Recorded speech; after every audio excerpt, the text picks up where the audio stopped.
Olá pessoal, tudo bem? Boa noite, são 19 horas, 18h59, hein? Entrei um minuto antes. E cá estamos para fazer as nossas primeiras lives aqui no Instagram do Instituto São Paulo Antiga. Antes de começar a nossa live com a entrevistada de hoje, a Raquel Schenkman, vou passar algumas informações, falar sobre como serão as lives dessa semana que vem e também deixar aqui umas explicaçõezinhas, tá bom? Bom, vamos lá. Semana que vem nós teremos lives todos os dias. Já temos 4 pessoas confirmadas que vão começar a partir de segunda-feira. Segunda-feira, dia 18, nós teremos o pré-candidato à Prefeitura de São Paulo, André Matarazzo, o primeiro dos pré-candidatos que irão participar aqui das nossas lives. Pretendemos falar com todos. E ele vai falar sobre a perspectiva de um político, né, em relação ao patrimônio histórico. Porque o que acontece?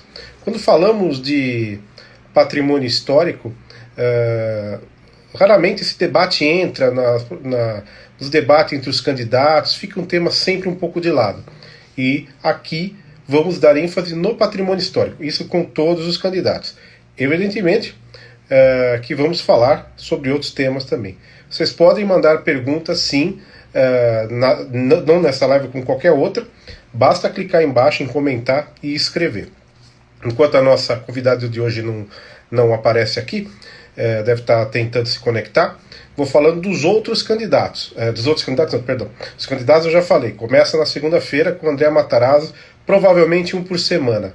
Na terça-feira, nós vamos falar com a Nara Rossetto, que faz um excelente trabalho que vocês devem conhecer aqui no Instagram. Ela já tem até um livro publicado sobre isso, Janelas de São Paulo. Um trabalho incrível onde ela retrata, através da arte dela, as janelas da cidade de São Paulo. E nós vamos falar com ela, saber de onde surgiu essa inspiração para fazer esse trabalho incrível. Além disso, nós também, na terça-feira, teremos a Nara. Na quarta, a data ainda está em aberto, porque estou aguardando a confirmação do convite para essa pessoa participar. Na quinta-feira, nós vamos conversar com a jornalista e pesquisadora independente Elizabeth Florido. Ela vai falar sobre a Moca. Ela é uma especialista sobre a história da Moca. Ela, inclusive, é a responsável pelo tombamento ali do Cotonifício Crespi, que hoje é um supermercado. Então ela vai falar tudo o que você queira saber sobre a Moca. E na sexta-feira, tudo o que você quis saber sobre os Matarazzo, mas que não tinha para quem perguntar. Nós vamos entrevistar o colaborador aqui da página do São Paulo Antiga, José Vignoli, que vai falar sobre a família Matarazzo, as indústrias Matarazzo, tudo o que você quiser saber sobre os Matarazzo, do que produto é dele, qual não é, a Matarazzo existe, não existe mais. Tudo isso nós vamos deixar que você pergunte para eles na sexta-feira, tá bom? Lembrando que as lives serão sempre às 19 horas. Agora vamos ver se a nossa participante de hoje já está aqui. E aí vamos colocá-la aqui. Só um instantinho. Olha ela aqui. Olá. Boa noite, Raquel, tudo bem? Boa noite, tudo bem? Estão me ouvindo? Perfeitamente, é um prazer tê-la aqui conosco. Gostaria que você fizesse uma apresentação sua para quem está assistindo a nossa live. Bom, boa noite para todos, todas. Atualmente eu sou diretora do Departamento do Patrimônio Histórico, que é ligado à Secretaria Municipal de Cultura aqui da cidade de São Paulo, desde 2019, né, final de março. Eu estou como diretora, mas eu já trabalho no DPH desde 2012, na verdade até antes, como fui estagiária e tudo mais, e sou servidora pública. Também, enfim, eu tenho mestrado pela FAO, graduação pela FAUSP também, e também estou inscrita aí no doutorado da FAUSP, agora trancado, né, desde a diretoria. E, enfim, participei de vários estudos de processo de tombamento, de análises de projetos, então estou aqui há praticamente 10 anos, na verdade, em contato com o Departamento do Patrimônio Histórico na cidade de São Paulo. Bacana. Eu decidi começar com você, você foi a primeira pessoa que eu quis convidar, porque muitas dúvidas que chegam até o site do São Paulo Antiga são justamente referente a patrimônio histórico em geral. A gente percebe que as pessoas têm muitas dúvidas, não só a respeito de tombamento, como é o funcionamento de todo esse trâmite para fazer o tombamento. Então, achei que seria bem pertinente começar com você. Então, aqui vai a primeira pergunta. Qualquer pessoa pode fazer um tombamento na cidade de São Paulo? Sim, o tombamento é um instrumento que, pelo município, né, ele está regulamentado como tombamento municipal desde a criação do Conselho, do Compresp, né? Então, o que é o Departamento do Patrimônio Histórico? É um órgão técnico que nasceu junto com a Secretaria de Cultura em 1975, então esse ano a gente completa 45 anos de DPH e de Secretaria Municipal de Cultura. E o Compresp, que é o Conselho Municipal, ele foi criado um pouco depois, em 85. Até então, o IPHAN fazia tombamentos, né, que é o órgão federal. Então, desde 1937, quando é criado, tem as suas regionais em cada estado. E também já existia naquele momento, quando o DPH foi criado, o CONDEFAT, que é o órgão estadual. Então, cada órgão tem a sua competência específica, né? Um olha do ponto de vista do patrimônio cultural nacional, o outro do patrimônio cultural com relação ao Estado. E a atuação do órgão municipal, ela tem uma relação mais direta com a cidade, mais direta com o cotidiano, né? Inclusive esse diálogo com as pessoas na cidade acontece por meio do município. Então, nos anos 70, teve uma ação de regionalização, né, das ações de planejamento urbano pelos municípios e também do patrimônio cultural. Então, a partir de 75, tem um corpo técnico sendo formado, né, de pessoas que trabalham com o que é o entendimento do que é esse patrimônio cultural e muito na chave, já em 75, a partir de alguns cursos, inclusive, que foram feitos em parceria com o IPHAN, o próprio CONDEFAT e a Faculdade de Arquitetura e Urbanismo da USP, né, criaram como se fosse uma especialização de restauro, de patrimônio cultural para discutir a cidade e na chave do que a gente chama de patrimônio ambiental urbano também, né? Então essa foi a tônica, digamos assim, da atuação do órgão municipal de patrimônio cultural. Então o que é esse patrimônio ambiental urbano? Ele inclui a população, né, a reivindicação social, e ele olha o patrimônio não só como grandes edifícios icônicos ou monumentais, mas também os pequenos conjuntos, a forma de morar, o que a gente chama de geomorfologia da paisagem, então as grotas, enfim, a ocupação da cidade, né, como que ela se constrói. E com isso também, nesse momento, que a gente tinha uma abertura democrática, chegando ali nos anos 80, uma reivindicação da população também por pedir, né, o tombamento e o patrimônio como uma forma de você preservar a cidade num momento em que você tem uma construção muito acelerada, né, principalmente em São Paulo, de verticalização, de novos edifícios, de novas vias. Então o patrimônio está um pouco tentando organizar esse desenvolvimento urbano da cidade de uma forma que a gente mantenha a memória e ao mesmo tempo permita um desenvolvimento compatível aí com a manutenção da memória da cidade. E dentro dessa lógica eu estou fazendo uma volta aqui, mas o que eu quero chegar é justamente na sua pergunta, que eu vou retomar para quem não ouviu, mas qualquer pessoa pode pedir um tombamento? Sim, inclusive a ideia do próprio artigo, né, da Constituição, que são os artigos 215 e 216, eles falam que esses pedidos e a reivindicação do patrimônio cultural ela é compartilhada com a população. Então, nesse sentido, a gente entende que qualquer um pode pedir um tombamento, muito mais até só do que o órgão também técnico pode pedir. Agora, o que é muito importante nesse pedido de tombamento também é a argumentação, é a justificativa, é você dar corpo, e isso, em geral, o órgão técnico, né, tem competência também para aprofundar um pouco mais a pesquisa.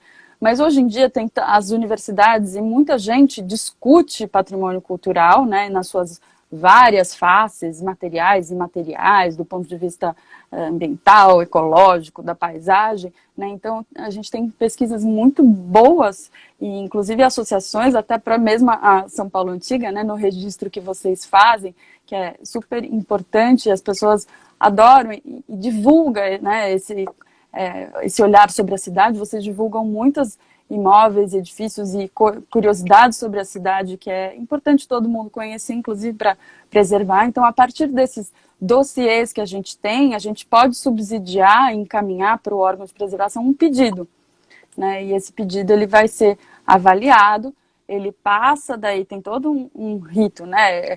Ele entra no Departamento do Patrimônio Histórico, a gente analisa a documentação, eventualmente complementa a documentação.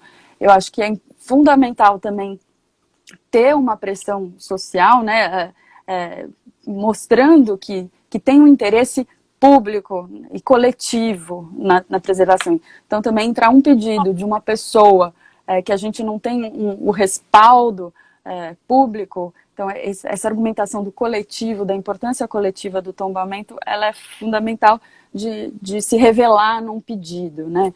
Então, a partir daí, a gente analisa e vai depois para a deliberação do Conselho. Então, o Departamento do Patrimônio Histórico é o corpo técnico, e daí instrui um processo que vai ao Conselho Municipal, que é composto por 9 membros. Eu posso até falar mais sobre o Conselho especificamente, mas o Conselho delibera ou não por esse tombamento. Ótimo você ter falado do Conselho. Quantas pessoas participam dele? São 9, né? E isso. Quais são as pessoas, quais são os representantes de quais níveis da sociedade? Eu sei que tem o AB, Câmara Municipal, quem são eles? O Conselho, desde que ele foi formado pela primeira vez, na verdade a primeira lei dele era um conselho mais amplo, mas ele nunca se constituiu daquela forma, e pouco tempo depois ele já teve uma outra reformulação, né, lá em 86 mesmo, quando ele foi criado, desde a primeira vez que ele passa a operar, né, se reunir, e o primeiro tombamento, a primeira abertura de processo de tombamento que a gente fala foi em 88, né, que o Conselho vota e se reúne. Ele é composto da seguinte forma: então, o diretor do DPH tem uma cadeira, então hoje eu sou membro do Conselho enquanto diretora. Temos um representante da própria Secretaria Municipal de Cultura, um representante da Secretaria Municipal de Justiça, né, um representante da Secretaria Municipal de Desenvolvimento Urbano, um representante da Secretaria Municipal de Licenciamento, né, a CEL, então que cuida da parte de licenciamento. Isso eu estou falando dos órgãos como eles são chamados hoje, porque o nome vai mudando, mas a atribuição é a mesma. Então, essas são as 4 secretarias.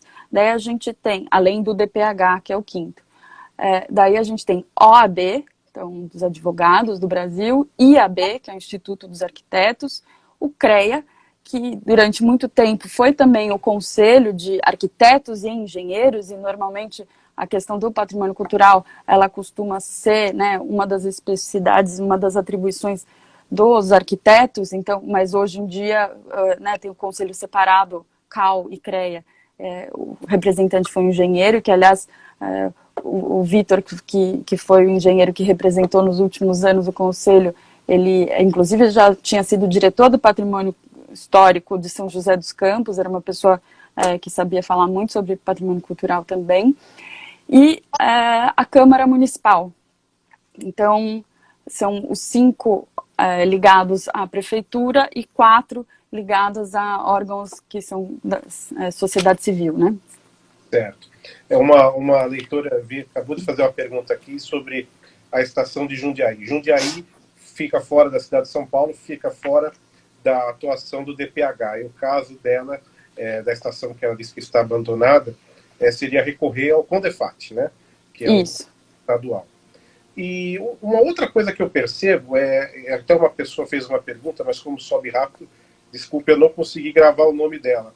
Mas ela disse que assim, eu fiz um pedido de tombamento de um conjunto de casas em Santana. Nunca foi tombado.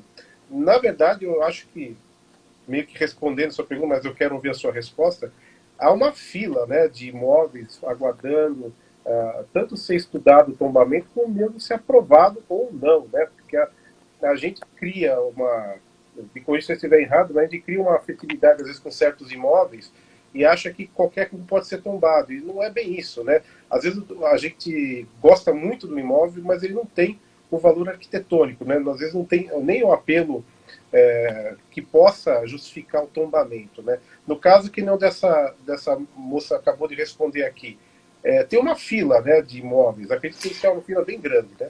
Mais ou menos, sim, sempre teve, porque o que aconteceu também, que é importante falar aqui, deixar claro, que existe uma questão que é com relação à legislação de uso e ocupação do solo, que definia, né, o primeiro plano diretor, os planos diretores da cidade, em alguns municípios, por exemplo, é o planejamento urbano que define por lei o que é protegido. Então, existe um zoneamento especial do que é patrimônio cultural. Na cidade de São Paulo nunca foi assim, sempre foi uma competência ligada à Secretaria Municipal de Cultura.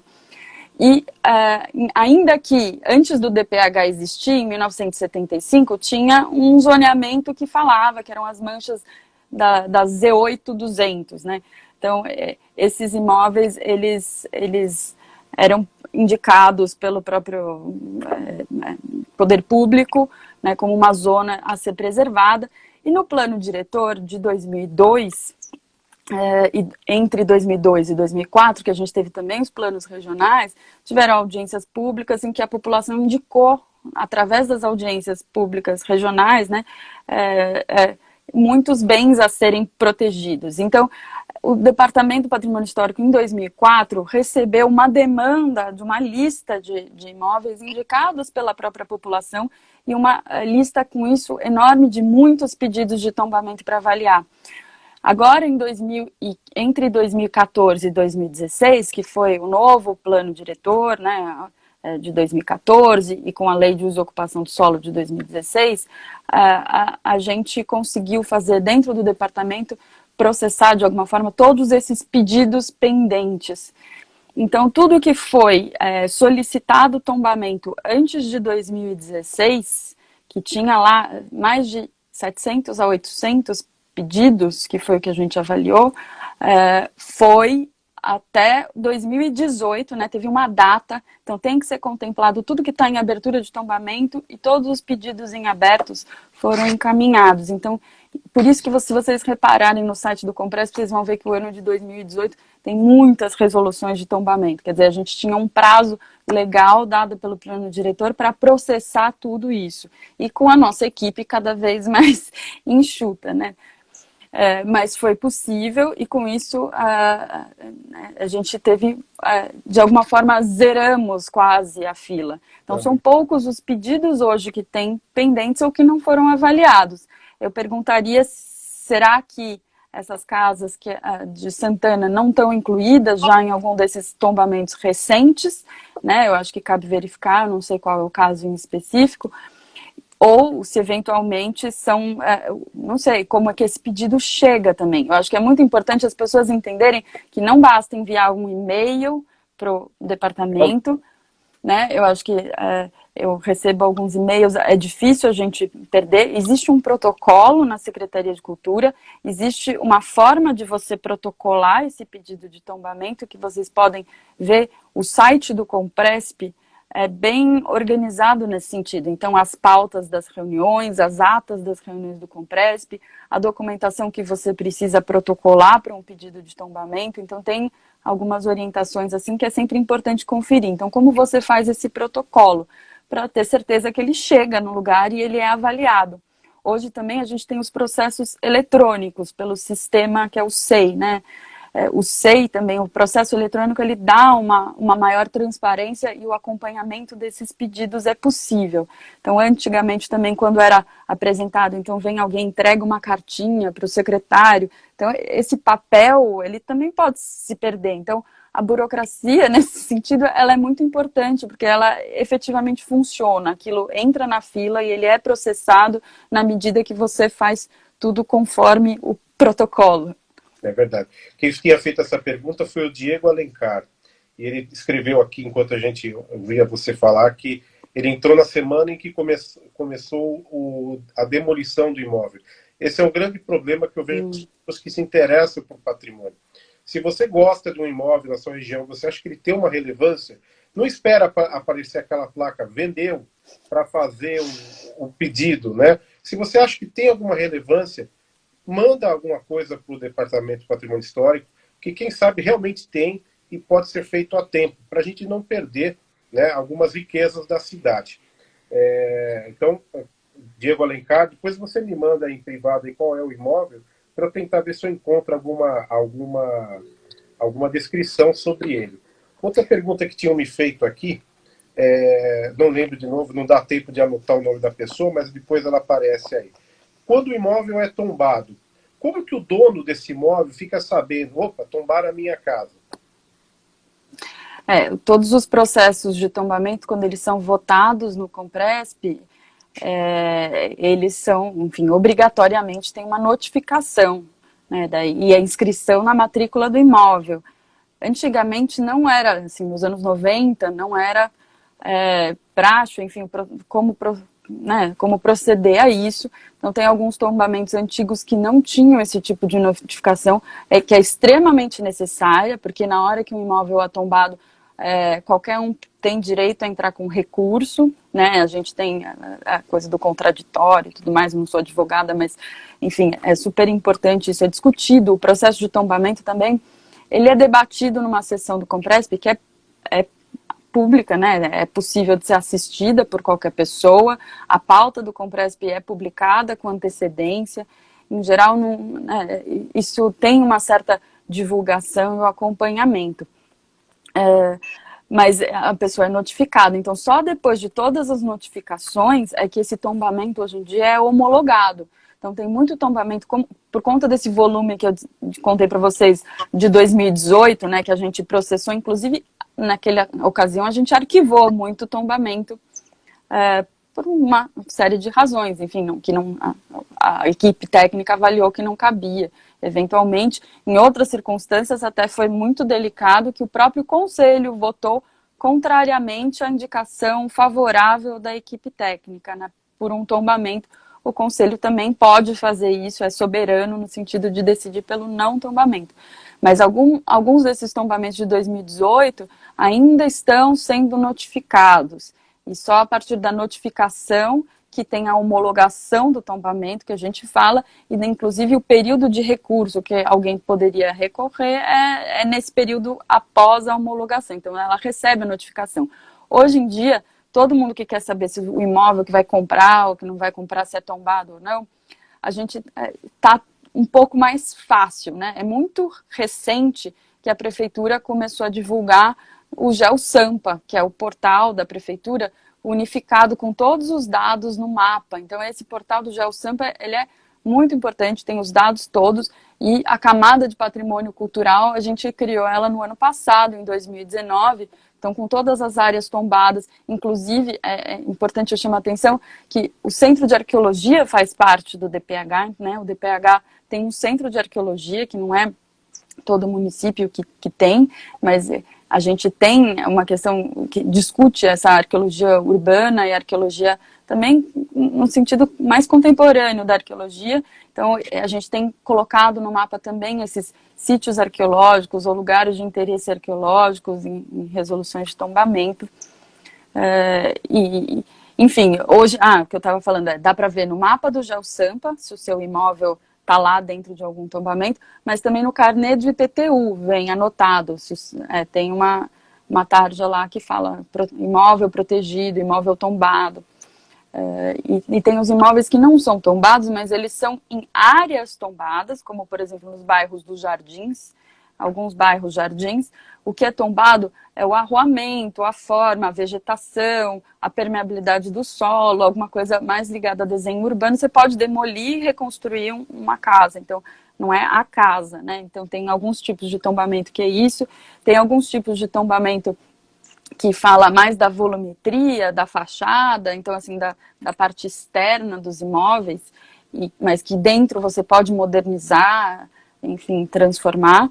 E além do IPTU, do GeoSampa, a gente tem também o CIT, que é o Cadastro de Imóveis Tombados, que é o CIT. Então, você jogando lá o númerozinho do contribuinte que vem no seu carnê do IPTU no site da prefeitura, procurando CIT, CIT, Cadastro de Imóveis Tombados, você consegue descobrir a proteção do seu imóvel. No próprio mapa do GeoSampa, na verdade, tem um íconezinho, um i de informação, que se você clica em cima também ele te fala qual é a resolução de tombamento. E todas as resoluções de tombamento, elas estão disponíveis no site do Compresp para você consultar. Aliás, deixo aqui um elogio, porque o GeoSampa é fantástico, tanto para quem é da área técnica, como para quem quer conhecer mais sobre a cidade. Você que está assistindo e não conhece, você acessa o GeoSampa pelo endereço geosampa.prefeitura.sp.gov.br. Lá tem o esquema de camadas, é muito legal. Aliás, acho que vale até depois eu fazer, ou vocês fazerem um vídeo explicativo, porque talvez muita gente não consiga entender. Mas não é difícil. Isso que é legal, ele é bem intuitivo. Se você sabe usar o Google Street View, o Google Maps, vai saber usar, não é verdade? Sim, nas páginas da prefeitura tem muitos tutoriais, informações, né? O GeoSampa é um mapa produzido pela Secretaria de Desenvolvimento Urbano, pelo DEINFO, né, que é o Departamento de Informações do município, e que é uma equipe que trabalha também muito bem colocando essa plataforma, que é fantástica. É uma pergunta que estão me fazendo aqui também. É incrível como tem gente da região. O pessoal está me perguntando qual é a situação atual. Antes, deixa eu fazer outra pergunta, senão eu vou acabar esquecendo. O pessoal está me perguntando aqui como é que está a situação da Vila Itororó. Como é que está o processo lá, se as obras já estão em fase de conclusão. Qual é a situação atual da Vila Itororó? Já vai muitos anos, né? A Vila Itororó, ela foi desapropriada, né, pelo município, e por uma questão legal, enfim, ela acabou ficando com a Secretaria Municipal de Cultura. Foi feito já a primeira fase da obra, era uma obra que era conduzida, organizada por um instituto, o Instituto Pedra, e com recurso de BNDES e Lei Rouanet, e essa captação, pelo que eu entendi, ela está meio paralisada desde que a Lei Rouanet, enfim, né, foi um pouco paralisada no âmbito do governo federal e esses incentivos à cultura. A Secretaria Municipal de Cultura tem lá, numa parte do galpão voltado para a Rua Pedroso, um centro cultural que funciona, recebendo a comunidade, daí a gestão é da parte dos centros culturais, né, da Secretaria. E recentemente, com essa inauguração das casas, que foi entregue a primeira fase da obra, são 3 fases a obra.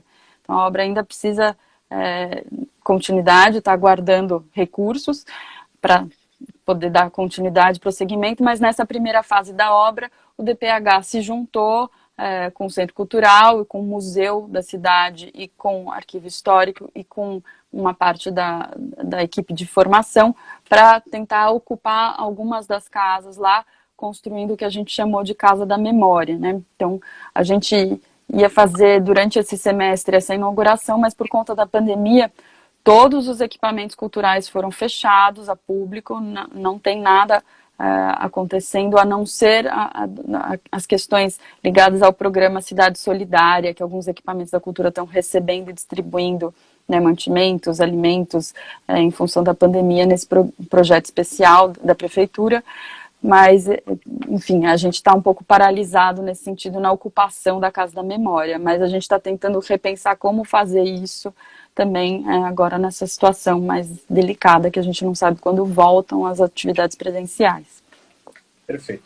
Quem fez a pergunta aqui, estão recebendo bastante perguntas, pessoal, mas a gente tem 45 minutos aqui no máximo, então não dá para responder todas. A Jack está me fazendo uma pergunta que também já recebi várias vezes. Quando o imóvel tombado acaba tombando, né, literalmente caindo, né, muitas vezes sabe que o dono propositalmente deixa cair porque não quer lidar com aquilo. Existe alguma punição para o dono do imóvel que demole o imóvel tombado? Qual seria? Sim, para começar, muitos imóveis, né, as pessoas confundem não misturar estado de conservação com tombamento. Acho que alguns imóveis, inclusive, são tombados com um estado de conservação frágil, porque justamente a gente ainda quer proteger, evitar que ele se degrade por completo. Daí existem formas e algumas leis de incentivo e formas de tentar colaborar com a recuperação desses imóveis. Mas, quanto à punição, existe um decreto, né, de 2006 que fala sobre a multa FUNCAP, né, que é um fundo de multas que existe e que foi ajustado em 2014, né, ele foi revisto em alguns termos e com o plano diretor também a gente consegue ajustar também algumas outras coisas no caso de demolição de imóvel. Então, por exemplo, na lei municipal do plano diretor, é estabelecido que qualquer demolição do imóvel tombado, então ele perde, o que pode ser construído no terreno de um imóvel tombado passa a ter que ser deliberado pelo Departamento de Uso e Ocupação do Solo. E só pode ter um uso de habitação social, de assistência social ou cultural. Então, assim, você perde o uso mesmo, assim, você não pode construir qualquer coisa. E, além disso, o coeficiente de aproveitamento do solo daquele imóvel cai para 0,1. Então, qualquer coisa que você queira construir, a área construída, você paga ou outorga por ela. Então, isso é uma penalidade do ponto de vista da lei municipal, que nem é referente a patrimônio cultural. Dentro do decreto do FUNCAP, a gente, mediante alguma denúncia, né, pode ser não só pela demolição, mas pela descaracterização do imóvel, e daí a gente tem uma tabela, a gente aplica, então, quais foram os danos, a equipe tem uma tabela que regula, eu não estou aqui, se vocês procurarem, talvez, o decreto FUNCAP, eu não consigo, enquanto falo, procurar, mas vocês vão ver a tabela de danos, como que essa multa é aplicada, como são as penalidades. Em geral, são penalidades relacionadas ou ao valor venal, né, uma proporção do valor venal do terreno, ou da edificação, a depender se o imóvel em si é tombado, ou se ele inclusive ele está na área envoltória ou não. E além da multa FUNCAP, né, pela infração, a gente também tem a própria lei que cria o COMPRESP, que é a Lei 10.032, de 85, ela tem lá, ela prevê, inclusive, um tipo de multa diária, em razão de uma condição de mau estado de conservação. Enfim, isso tudo, a partir de 2014, na verdade, é que essas multas começaram, de fato, a cair nesse fundo, né, que é o FUNCAP, que o COMPRESP delibera, inclusive, é um fundo de recursos das multas que serve, inclusive, para você financiar reformas em bens tombados, prioritariamente municipais. A primeira pergunta que eu recebi, eu já estava até esquecendo de fazê-la. A Johansen, ela mandou essa pergunta, acho que foi ontem, ou foi hoje cedo. Gostaria de saber quais as medidas que o DPH está tomando para que a Casa Modernista seja revitalizada para a comemoração do centenário da semana de 22. Essa é boa. A Casa Modernista, inclusive, ela tem uma história interessante, porque ela está ligada, de certa forma, ao surgimento do COMPRESP, do Conselho Municipal de Patrimônio, né? Então, ali nos anos 80 ia ser construído a família do arquiteto Gregory Warshawski, que é o próprio autor da Casa Modernista, que morou lá durante anos, da própria família. A família vende o terreno e é anunciado um empreendimento imobiliário de edifícios, torres a serem construídos lá. Teve uma pressão muito grande da sociedade e acabou que ele foi tombado pelo governo do estado, né? Só que o CONDEFAT foi obrigado, o estado foi obrigado como indenização a desapropriar, o que não é comum acontecer, né? Não é porque você tomba que você desapropria. Mas nesse caso a família foi desapropriada e o imóvel é do governo do estado. Até mais recentemente, nos anos 2000, foi feito um termo de cessão para a prefeitura, então com a Secretaria Municipal de Cultura cuidando da casa, e a casa fica num terreno relativamente grande, né, que era o terreno da casa, que é um parque, que é a Secretaria do Verde que faz a gestão do parque. Então tem verde e cultura ali, e hoje em dia a casa em si, ela é gerida pelo museu da cidade. Então a gente tem um departamento de museus municipais, né, que fica vinculado à Secretaria de Cultura, mas não está mais dentro do guarda-chuva do DPH. Até pouco tempo atrás, até 2012, se não me engano, os museus o diretor do DPH também era diretor do museu. Hoje não sou mais, mas eu acompanho, pelo fato da casa ser tombada, a discussão, inclusive com os moradores, o subprefeito ali da Vila Mariana também. A gente estava vendo como retomar a reforma, o restauro da casa. A gente tem discutido esse projeto, inclusive a Secretaria Municipal contratou, temos um projeto executivo desde 2012, entregue em 2013, né, para o restauro da casa. Então a gente precisa da obra. Então, aqui já adiantando também, recentemente a própria São Paulo Parcerias tem visto alguém para pagar essa obra da casa, porque a gente já tem o projeto. Então, isso tem sido uma discussão internamente em vários âmbitos da prefeitura, entre Verde, Parcerias e DPH e Secretaria de Cultura como um todo. Espero que, assim, todo o apoio, que ela seja tão logo reformada, restaurada. Exatamente. Eu vou fazer mais duas perguntas relativas a essas dúvidas, que depois eu quero que você fale sobre o Memória Paulistana. A pergunta que mais chegou aqui desde que começou a live é sobre a vila lá do Tatuapé. João Migliari. A João Migliari, né? O pessoal está perguntando qual é a situação de lá, se existe chance de sobreviver acho que é 2 casas que sobreviveram, não me recordo de cabeça. Qual é a situação daquela área lá? Aquela área é um desses casos também típicos e tristes, né, que acontece, que a gente vê no patrimônio, mas o patrimônio, pesquisando em todo mundo, é assim, né? Quer dizer, a demanda pela preservação surge na hora da demolição. Então, existia, ao que parece, enfim, era um conjunto de 60 casas, né, ou até mais, em bloquinhos de 5, geminadas, que eram muito bem cuidadas e ocupadas, e que muitos moradores do bairro relatavam, inclusive, achar que elas eram tombadas já, porque elas eram usadas, protegidas, bem cuidadas, e se surpreenderam também, né, nesse momento, quando você tem a placa de vende ou de demolição, com a demolição de um dos conjuntos dessa casa. E entraram nesse momento com um pedido de proteção do patrimônio. A gente tem aí que pensar que, assim, o patrimônio cultural tem uma militância e uma reivindicação da sociedade, de pessoas apaixonadas, e é fundamental, mas também tem o lado do setor imobiliário e toda a questão de segurança jurídica e dos empreendimentos que tem que ser levado em consideração, que também é muito delicado essa mediação que acaba o Compresp e o DPH tendo que fazer entre essas duas pontas. Quer dizer, alguém que já tem um terreno comprado, já tem um projeto aprovado, já tem uma demolição aceita, né, muitas vezes, porque se não é tombado, o patrimônio do DPH não tem o que fazer, nem com o pedido. Esse pedido ele precisa ser deliberado no conselho.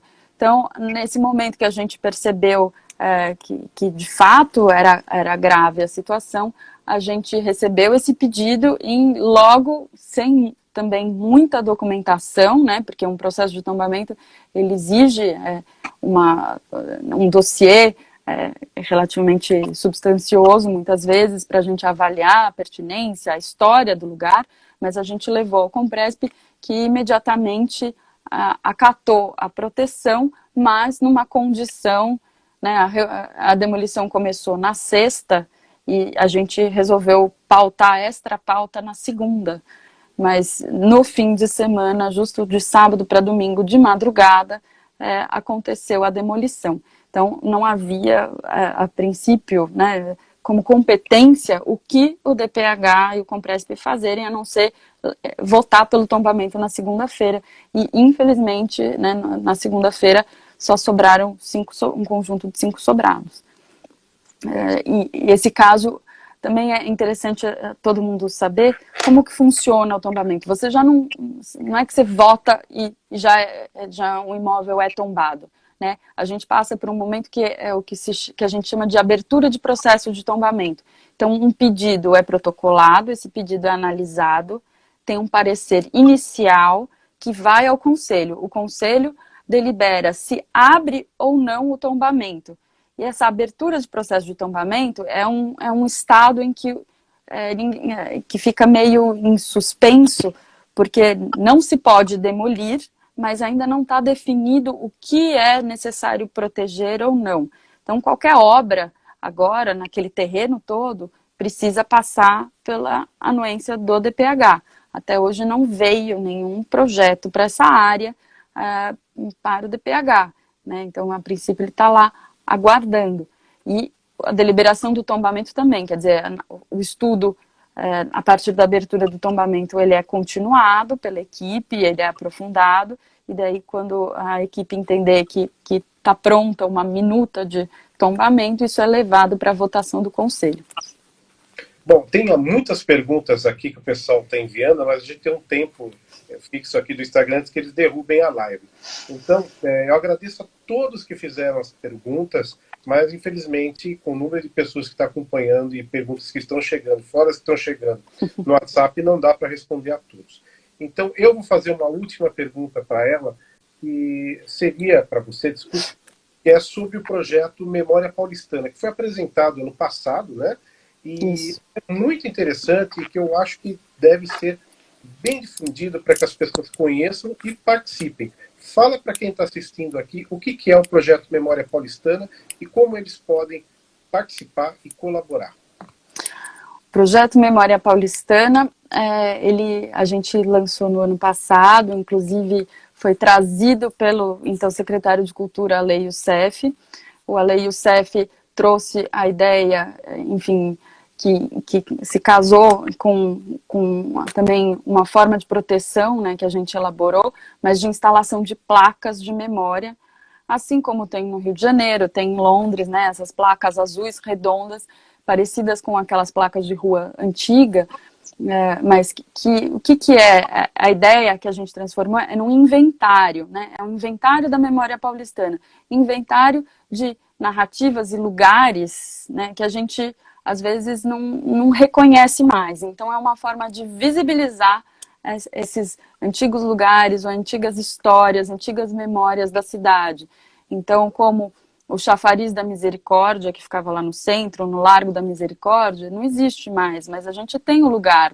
Então, o fato de você marcar essa história, e marcar com um pequeno texto naquele local, a gente consegue mapear e lembrar o que era aquele lugar antigamente.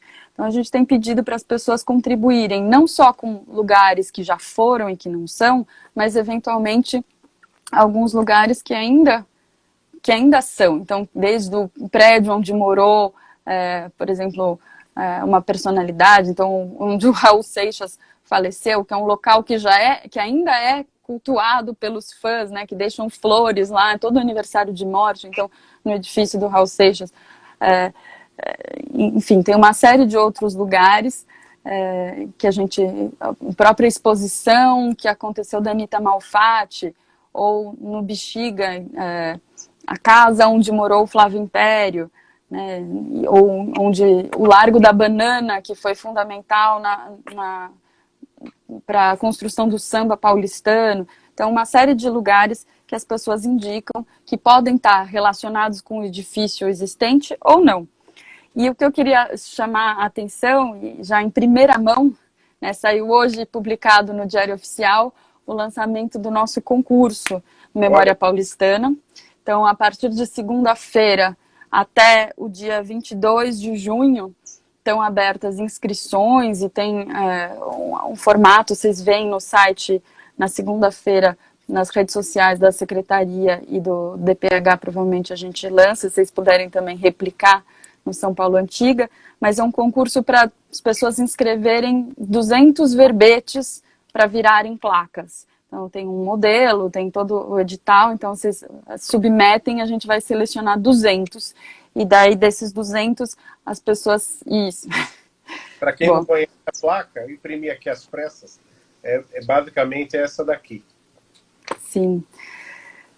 Daí, por placa, então uma pessoa vai poder inscrever até 10 placas, né? E daí, dependendo, você recebe 115 ou R$ 200 por placa. Porque a gente também quer incentivar que as pessoas já também entrem em contato, né, com os próprios proprietários dos lugares para fixar a placa, para a gente ter esse tipo de autorização, né? Porque a gente também tem que lidar com essas autorizações das pessoas, dos verbetes e da memória que a gente coloca lá, né? Ótimo. Bom, pessoal, a live está chegando ao fim. Tem mais uma coisa que você gostaria de falar que eu não tenha falado aqui? Eu acho que era terminar com esse lançamento do edital dos concursos. Eu acho que a partir da semana que vem a gente vai divulgar as informações. Ainda não está preparado, formatado a parte gráfica, visual para divulgação, mas já sei se todo mundo ficar esperto nisso.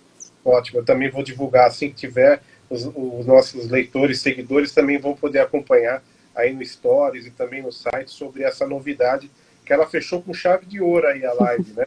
Muito bom. Então, mais uma vez, para quem nunca viu, mais ou menos, não é desse tamanho, né? Mas é só para vocês terem uma noção de como é a placa.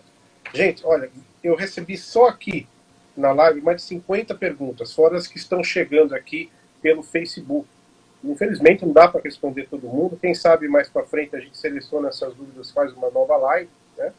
Eu queria, em primeiro lugar, agradecer a disponibilidade, a gentileza da Raquel Schenkman, que todas as vezes que nós aqui do São Paulo Antiga tivemos que falar com ela por N razões, desde tombamento até dúvidas, às vezes, olha, acho que vai derrubar alguma coisa, já incomodei ela até de domingo. Ela sempre foi solícita, sempre ajudou, quando não pôde resolver, indicou quem fizesse. Então eu queria deixar aqui meu agradecimento mais uma vez para você, parabenizá-lo pelo seu ótimo trabalho à frente do DPH e agradecer também a todos que estão acompanhando a live. E deixo para você aí, você se despedir aí do pessoal que está acompanhando. Obrigada a todo mundo que está acompanhando, e principalmente Douglas, obrigada pelo convite, uma honra estar aqui. Eu acho que com esse alcance que você tem e que a plataforma que vocês criaram do São Paulo Antiga, ela sem dúvida é uma referência para quem quer conhecer patrimônio em São Paulo. E também deixo aí né, a função que você vai ter de cutucar os nossos candidatos a prefeitos para pensarem no patrimônio cultural da cidade, né? Qual é a posição deles sobre isso, sobre a cidade. Não é só uma cidade mais bonita que o patrimônio traz, mas eu acho que é uma cidade que traz a história, né? É uma cidade que pensa os espaços, uma cidade mais humana, uma cidade do pedestre, não é só uma cidade construída arrasando quarteirões, né? Mas é uma cidade que a gente pode pensar o pré-existente junto com o novo, né? O que é antigo com o novo, e não só o que é antigo, mas o que é novo e que é bom, e para a gente fazer uma cidade mais agradável para todo mundo. É isso aí. Bom, muito obrigado a todos. Lembrando que a próxima live é segunda-feira, dia 18, com pré-candidato à Prefeitura de São Paulo pelo PSD, Andréa Matarazzo. Lembrando que vamos ouvir a todos os pré-candidatos. É isso aí, pessoal. Obrigado, Raquel. Obrigado a todos. Obrigada, boa noite. Até a próxima. Tchau, tchau. Tchau.